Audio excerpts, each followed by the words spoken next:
آپ اس دن چھا جاؤ گے جس دن آپ کا بچہ مسجد میں اذان پڑھے گا. باپ کی اس دن معراج ہو جائے گی، معراج، جس دن اس کا بچہ مسجد میں جماعت کرائے گا. اور رب تعالیٰ فضل کرے تو کیا شان ہوگی اس کے باپ کی، کیا مرتبہ ہوگا جب اس کا بچہ جمعے والے دن ہزاروں کے مجمع کی امامت کرائے گا.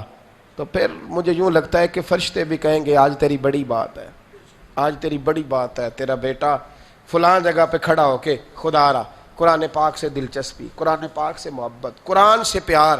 میرے نبی کریم علیہ وسلم نے فرمایا قرآن سے پیار کرو، یہ تمہارے ساتھ اتنا پیار کرے گا، اتنا پیار کرے گا کہ سورہ ملک اللہ کی بارگاہ میں سفارش کرے گی کہ یا اللہ یہ مجھے پڑھا کرتا تھا، اسے جنت میں بھیج.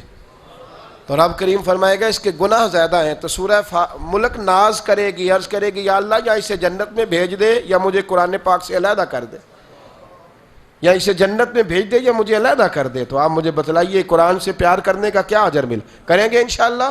میں مسجد نبوی شریف میں حاضر تھا تو ہمارے ایک عالم بزرگ تھے تو وہ میرے پاس سے گزر گئے، میں قرآن شریف پڑھ رہا تھا تو 2-3 دفعہ وہ کہیں میرے پاس سے آئے تو میں اپنے کام میں مست تھا، میں پڑھتا جا رہا تھا تو کھڑے ہو گئے تو ایک لطف بن گیا.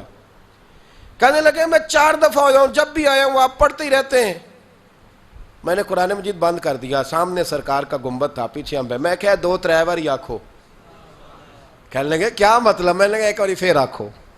کہنے میں جدوں آیا تسی قرآن شریف میں کہا میں ایڈا چنگا نہیں جی پر اتنے گواہی ذرا نوٹ ہو رہی ہے اور میرا دل کر رہا ہے. ایک دفعہ پھر کہنے لگے میں جتنی دفعہ بھی آیا ہوں آپ قرآن پاک ہی پڑھ رہے تھے. میں کہا بڑا ہی مینوں مزہ آ رہا ہے. ایک بار پھر آکھیا جی، اور 2-4 دفعہ کہا تو میں نے کہا اب قائم رہنا اس پہ. یہ 4-5 لوگوں نے سن لیا ہے اور سامنے میرے مصطفیٰ کا روزہ ہے. یہ بڑی سعادت ہے نا کہ کوئی یہ کہہ دے، یہ گواہی دے دے کہ قیامت میں اللہ میں نے دیکھا ہے اسے یہ قرآن پاک پڑھتا تھا. یہ بڑا معیار ہے، اس کو معیار بنائے، اس کو سٹیٹس بنائے زندگی کا، اس میں تھوڑا درجہ بلند کریں. میرے بھائی قرآن پاک ایک روح کا رشتہ ہے قرآن پاک کے ساتھ، اس کو ذرا بنائیں، اس کو ذرا سجائیں.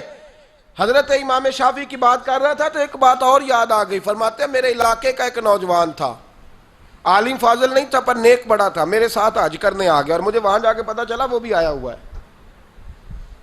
فرماتے ہیں وہ حج میں بڑی کوشش کرتا اس سے ملنے کی تو کہتا حضور کیا حج میں باتیں کرنی، رب رب نہ کریں، احرام باندھا ہوا ہے بعد میں بات کریں گے. فرماتے ہیں موقع ہی نہ دیتا، جوان تھا بڑا پرہیزگار. فرماتے ہیں وہ جب بھی دعا کے لیے ہاتھ اٹھاتا تو کہتا یا اللہ مجھے قبر میں بھی نماز کی اور قرآن کی توفیق دینا. کہاں؟ مولا علی ایک دن آ کے کھڑے ہو گئے، عرض کرنے لگے یا رسول اللہ جنت میں نماز بھی ہوگی کہ نہیں؟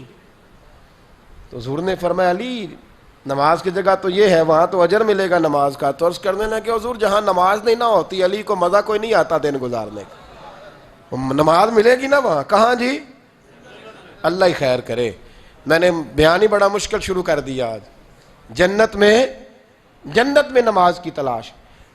تو امام شافعی فرماتے ہیں کہ وہ دعا مانگ رہا تھا یا اللہ قبر میں بھی توفیق دینا، اور میرے قابو نہیں آتا تھا، میں بڑی کوشش کرتا ذرا بیٹھے کو بات چیت کروں پر وہ نکل جاتا اور اپنی عبادت میں لگ جاتا. فرمانے لگے ایک دن وہ حتیم کے پاس بیٹھ کے قرآن پاک پڑھ رہا تھا. میں 2-3 دفعہ گزرا تو پڑھ ہی رہا تھا. میں نے کہا آج قابو آ گیا ہے. میں اس کے پیچھے بیٹھ گیا اور میرے دل میں خیال تھا کہ جتنا بھی آج پڑھے گا نا میں نے اسے 2-4 باتیں کر کے ہی جانا ہے. آپ فرماتے بھی میرے دل میں خیال آیا، اس نے قرآن مجید سمیٹا اور میری طرف دیکھ کے کہنے لگا حضور میں بھی آپ کا انتظار کر رہا تھا، آج میرا بھی دل تھا آپ سے ملنے. کہتا میں خوش ہو گیا. لیکن اس نے کمال کر دی، جیب سے چند دینار نکالے اور کہنے لگا حضور آج ظہر کی نماز کے بعد نا میرا انتقال ہو جائے گا،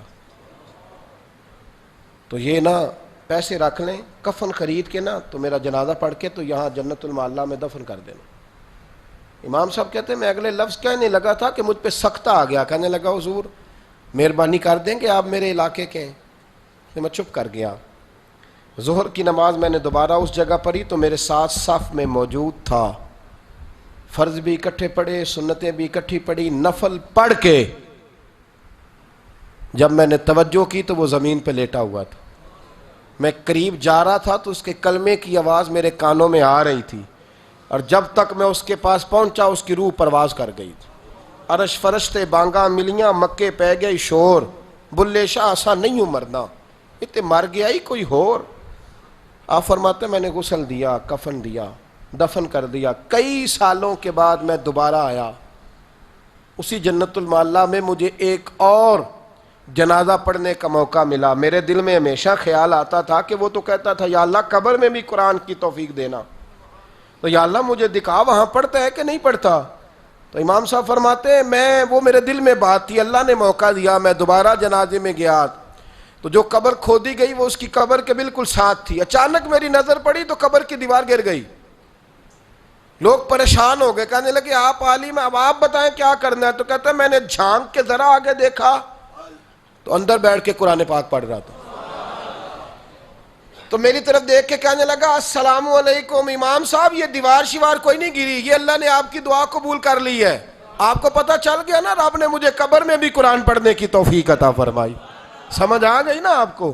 فرمانے لگے اب دیوار بند کر دو اور مہربانی کرنا دوسروں کو نہ بلانا۔ میں ٹھیک ہو گیا، آپ کی دعا قبول ہو گئی۔ بھائی قرآن پاک سے دلچسپی، شوق پیدا کریں، ذوق۔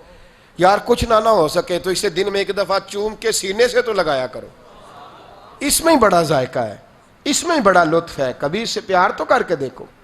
یہ اللہ کی کتاب ہے اور اس کا ایک ایک حرف وہ ہے جس کی تشریح مدینے کے چاند نے بیان فرمائی ہے۔ ایک تیسری بات، میرے نبی کریم علیہ السلام نے فرمایا، یہ بخاری مسلم کی حدیث ہے، فرمایا تم میں سے بہترین شخص وہ ہے جسے عہدہ دیا تو جائے پر وہ عہدے پر بیٹھنا پسند نہ کرے۔ اللہ خیر کرے، یہ بخاری مسلم کی حدیث۔ عہدہ دیا تو جائے پر وہ عہدے پر بیٹھنا پسند، وہ تم میں سے بہترین آدمی، تم میں سے وہ۔ لیکن اگر روز خواب آئیں کہ سویرے میں اٹھوں تو صدر میں ہی ہوں، تو پھر تو بندہ بہترین نہیں۔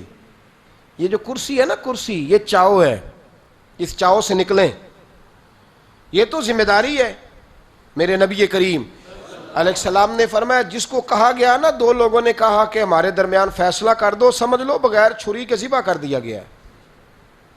بڑا شوق ہے لوگوں کو پنچایتی بننے کا، چودھری بننے کا، جج بننے کا۔ نکلیں، یہ خواہشات ختم کریں، یہ اس سے ذرا باہر آئیں۔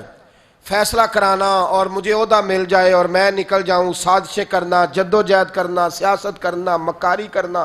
فرمایا بہترین بندہ وہ ہے کہ لوگ عہدہ دیں، مبتلا کیا جائے پر وہ نفرت کرے، وہ پرہیز کرے۔ حضرت عمر فاروق نے نا حضرت ابو ہریرہ رضی اللہ تعالیٰ عنہ کو بلایا، تو جناب فاروق اعظم رضی اللہ تعالیٰ عنہ بلا کے فرمانے لگے ابو ہریرہ میرا دل کرتا ہے میں تمہیں فلاں صوبے کا گورنر بنا دوں۔ تو حضرت ابو ہریرہ فرمانے لگے کوئی اور بندہ نہیں ملا تھا ذبح کرنے کے لیے؟ مجھے ذبح کرنا تھا، اور کوئی نہیں ملا، میں پورے صوبے کے لوگوں کی ذمہ داری اٹھا لوں، قیامت میں حساب دیتا پھروں، اور نہیں کو ملا آپ کو؟ یہ وہ ابو ہریرہ ہے جنہوں نے ڈائریکٹ میرے رسول پاک سے دین لیا ہے، دین کو جانتے تھے۔ تو معیار دیکھیں کیا ہے بات کا۔ کہنے لگے عمر اور نہیں کو ملا ذبح کرنے کو؟ تو حضرت عمر فاروق فرمانے لگے ابو ہریرہ یوں نہ کر یار، حضرت سلیمان بھی تو اللہ کے نبی تھے، انہوں نے بھی تو حکومت قبول کی۔ تو حضرت ابو ہریرہ فرمانے لگے وہ نبی تھے، معصوم تھے، میں اس مقام پہ نہیں ہوں، اس کی ذمہ داری لگائیں جو یہ کام کر سکتا ہے۔ ہاں بعض اوقات بعض بزرگوں نے اسے قبول کیا ہے، جب انہوں نے سمجھا کہ لوگ ظالم ہیں، ظالم بیٹھ جائیں گے تو حالات خراب ہوں گے، تو وہ آئے، لیکن وہ اس کو پسند نہیں کرتے تھے۔ حضرت عمر بن عبدالعزیز سے کسی نے کہا کہ اپنے بیٹے کو اپنے بعد حکمران بنا دے، تو فرمانے لگے جن انگاروں پہ میں بیٹھا رہا ہوں جاتی دفعہ بیٹے کو بٹھا جاؤں تاکہ ساری قوم کا بوجھ اٹھائے۔ یہاں آپ آفر کریں تو صحیح، کسی کو آفر کریں تو صحیح، ہے کوئی انکار کرنے والا؟